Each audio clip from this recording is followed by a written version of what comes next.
యువత కూడా పాల్గొనడం జరిగింది.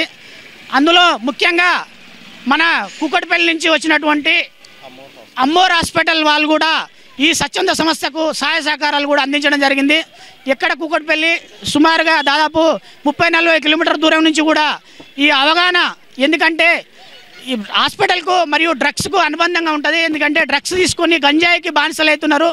వాళ్ళు కూడా తన వంతు సహకారము పబ్లిక్ను బాగా యువతను కూడా మోటివేషన్ చేయాలి. ఇప్పటికే చాలా వరకు గంజాయికి బానిసలయ్యి యువత మరియు మధ్యతరగతి వాళ్ళు దాన్ని గంజాయిని డ్రగ్స్ని ఎక్కువ తీసుకోవడం వల్ల సంసారాలు కూడా సర్వనాశనం అవుతుంది.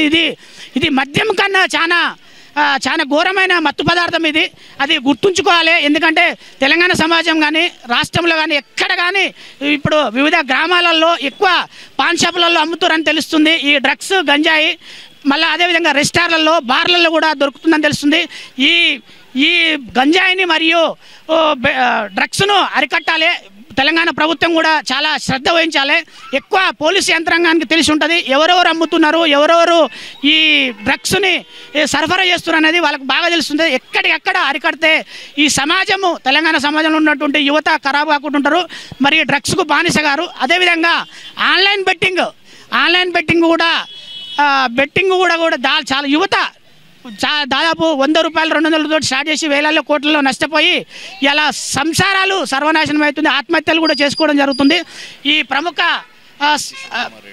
బి కిషోర్ కుమార్ రెడ్డి ఎండి ఏఎంఆర్ హాస్పిటల్ కూకట్పల్లి వారు మరియు